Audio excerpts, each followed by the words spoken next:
Baik, perkenalkan nama saya Made Kencani dengan nomor induk mahasiswa 0555492323. Dan saya adalah mahasiswa di program studi Teknologi Pendidikan. Pada kesempatan kali ini, saya akan menampilkan tugas kedua dari mata kuliah jaringan komputer, di mana dalam tugas kedua ini saya akan menjelaskan bagaimana menggunakan CMD atau Common Prompt dan juga menjelaskan perintah-perintah pada TCP/IP dan kemudian mempraktikkan perintah-perintah tersebut. Kita akan mulai dengan tahap persiapan, yaitu kita akan masuk ke Common Prompt atau yang disingkat dengan CMD. Ini merupakan suatu perintah DOS yang ada pada sistem operasi Windows. Jadi CMD ini juga merupakan Command Line Interface atau CLI yang dimiliki oleh Microsoft Windows. Maka kita akan masuk ke search untuk mencari Common Prompt. Dan kita akan bertindak sebagai administrator. Ya, sekarang di sini kita sudah masuk ke Common Prompt. Kita akan bisa memulai melakukan perintah-perintah pada TCP/IP. Perintah yang pertama adalah CD. Jadi perintah CD ini adalah perintah untuk pindah-pindah direktori. Misalnya perintah dari sistem ini ke si user. Ini saya akan klik CD, C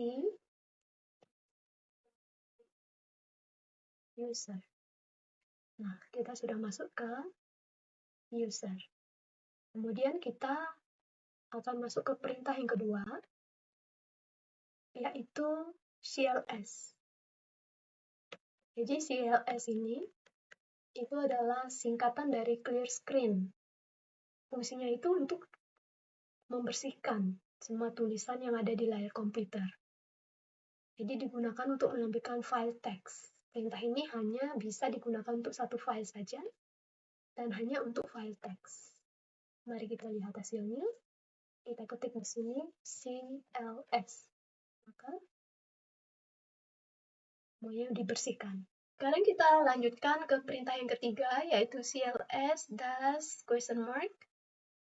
Nah, perintah ini adalah untuk menampilkan file bantuan untuk perintah CLS. Jadi, memberitahu kita bahwa CLS membersihkan layar. Mari kita lihat bagaimana hasilnya.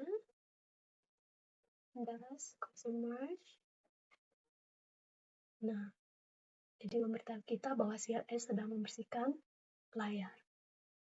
Baik, kita bersihkan dulu. Kita kembali ke perintah berikutnya. Perintah yang keempat, dir. Jadi perintah ini menunjukkan file bantuan untuk perintah direktori. Jadi ia memiliki lebih banyak konten daripada file bantuan sebelumnya yang ditampilkan. Mari kita lihat hasilnya. Kita ketik dir.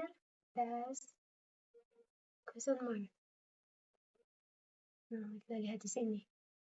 Menampilkan lebih banyak konten. Jadi untuk lanjut kita ketik salah satu key di sini. Ya.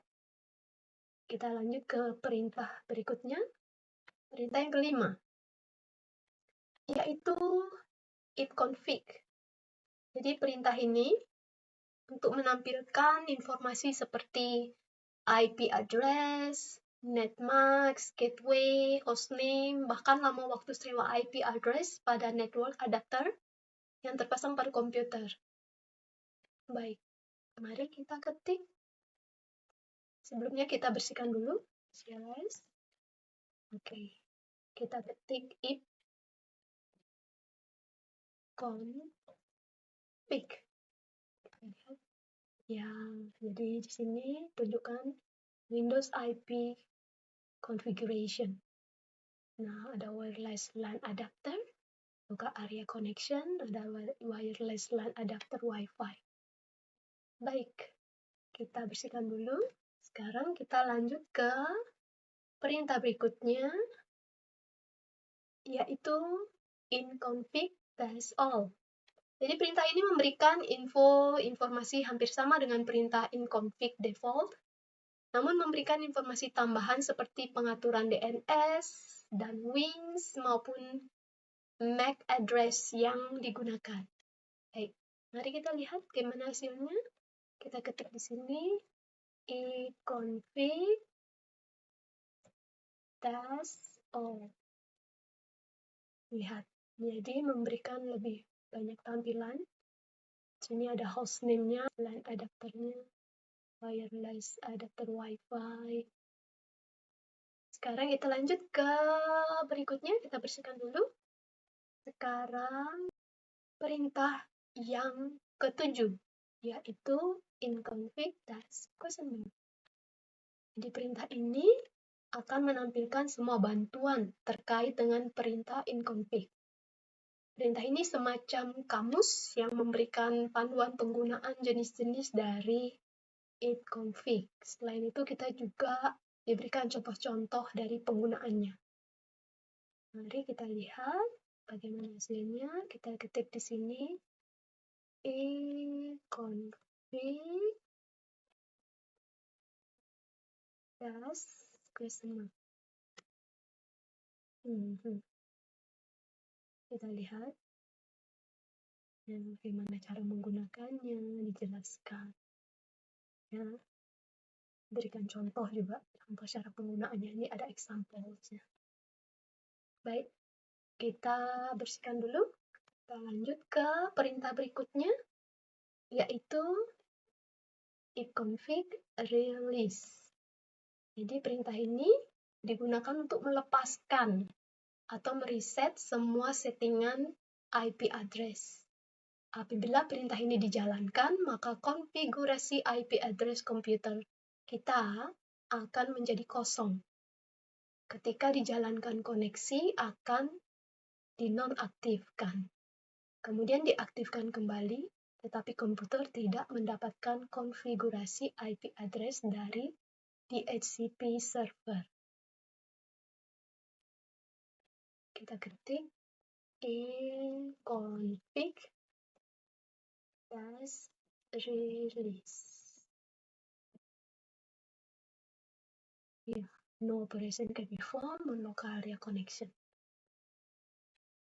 Kita lanjut pada perintah berikutnya, yaitu inconfig renew.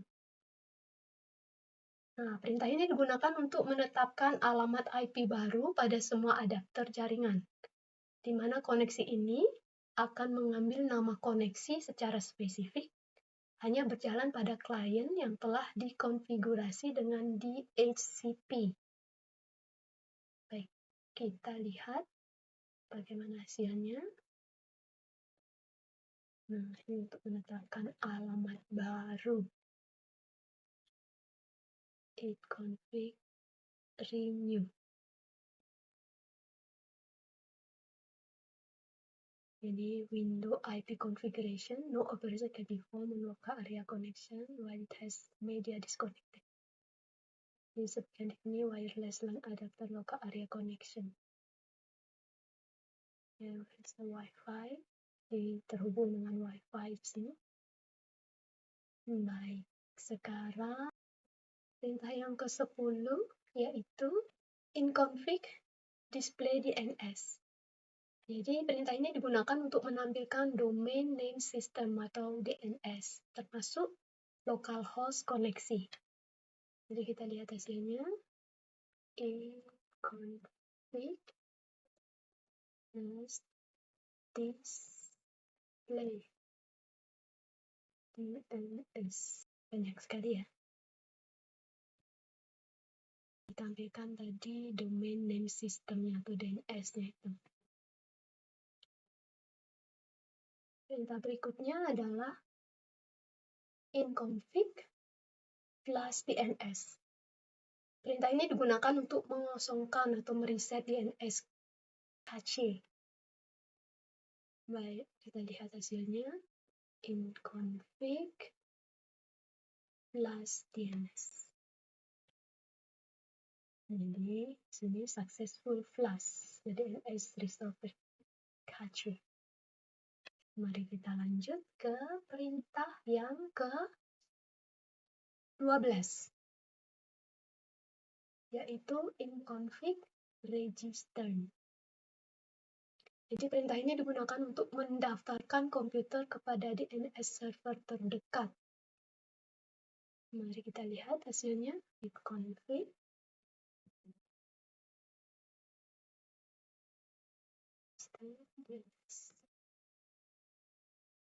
window IP configuration. Mendaftarkan komputer kepada DNS server terdekat. Baik, kita lanjut ke perintah yang berikutnya, yaitu perintah ke-13. Jadi ping sebenarnya merupakan akronim dari paket internet gopher, yakni sebuah perangkat dalam Windows yang biasa digunakan dalam pengecekan koneksi di sebuah komputer yang saling terhubung satu sama lain. Caranya bisa dilakukan dengan mengirim pesan Internet Control Message Protocol atau ICMP dalam IP address, dan pada umumnya fitur ini hanya bisa digunakan saat komputer memiliki koneksi internet. Jadi mari kita lihat hasilnya. Kita ketik ping di sini.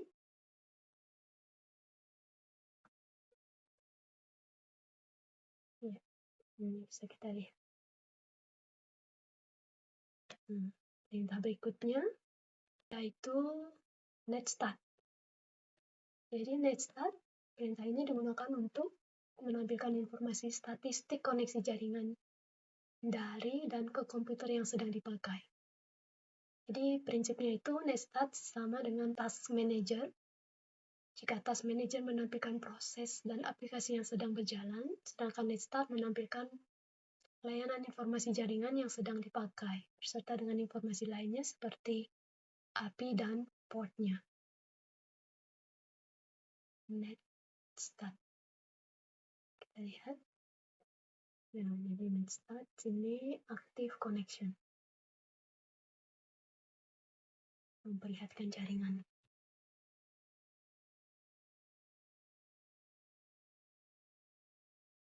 Dengan perintah berikutnya, yaitu perintah yang nomor 15, yaitu tracet. Jadi tracet ini, perintah ini digunakan untuk memberikan informasi dari rute yang dilewati oleh paket untuk mencapai tujuan. Ini dilakukan dengan mengirim pesan Internet Control Message Protocol atau ICMP, echo request ke tujuan dengan nilai time to leave yang semakin meningkat. Informasi rute yang merupakan daftar interface router yang terdapat pada jalur antara host dan tujuan. Tidak hanya itu saja, namun juga memberi lebih banyak informasi. Baik, kita lihat hasilnya. Kita ketik di sini tracer.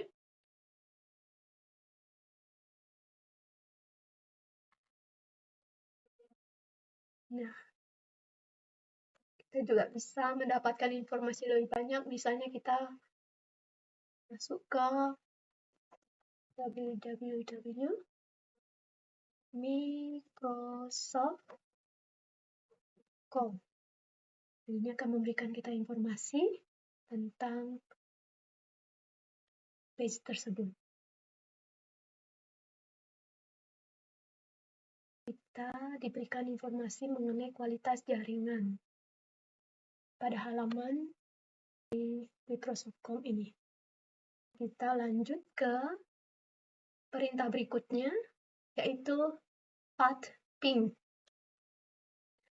Jadi, perintah path ping ini digunakan untuk mengukur network latensi dan network loss. Path ping mempunyai sistem kerja yang mirip dengan gabungan antara ping dan tracet.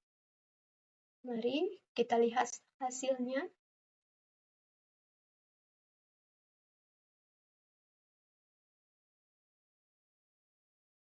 Nah, di sini bisa kita lihat network latensi dan network loss-nya.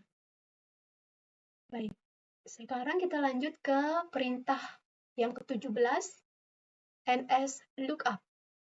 Jadi NSLOOKUP adalah tool yang digunakan untuk menampilkan informasi tentang nama DNS dan alamat IP yang sesuai, dan dapat digunakan untuk mendiagnosis server DNS.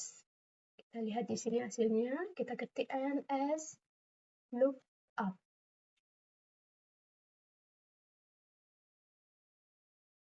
Ya, di sini default servernya unknown dan addressnya dengan nomor sekian, 292.168.1.1.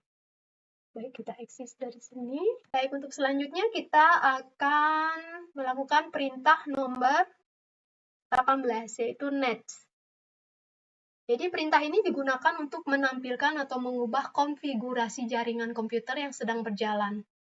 Ada beberapa hal yang bisa dilakukan oleh net, seperti mengkonfigurasi pengaturan jaringan seperti IP address, subnet, mask, default gateway, DNS, WINS, firewall, dan banyak hal lainnya. Contohnya misalnya kita ingin mengetahui wireless local area network. Sini kita bisa ketik net. Nah, di sini kita bisa mendapatkan informasi tentang wireless local area network. Kita lanjut ke perintah berikutnya, yaitu route. Jadi perintah route ini digunakan untuk menambah, membuang, atau menukar perintah routing table dalam sebuah host. Perintah ini biasanya digunakan untuk host dalam sebuah jaringan yang mempunyai 2 atau lebih router. Route digunakan untuk menyusun trafik komunikasi host berdasarkan IP dan subnet serta router atau gateway. Dari atasnya kita ketik route. Sini kita bisa lihat. Dan untuk perintah yang terakhir, yaitu perintah nomor 20, yaitu net. Jadi perintah ini memiliki beberapa fungsi terkait manajemen jaringan dan pengguna. Jadi ketika kita mengetik perintah net, kita akan melihat opsi seperti tampilan pengguna, sesi mulai dan berhenti. Dan masing-masing opsi ini dapat membantu kita menganalisis konfigurasi jaringan dan membuat modifikasi. Contohnya, kita mengetik di sini net, lalu kita mengetik net user. Nah, kita bisa melihat pengguna dari net tersebut. Ya, jadi demikianlah pengerjaan tugas 2 dari mata kuliah jaringan komputer ini saya lakukan. Semoga memberikan manfaat kepada kita semua. Terima kasih.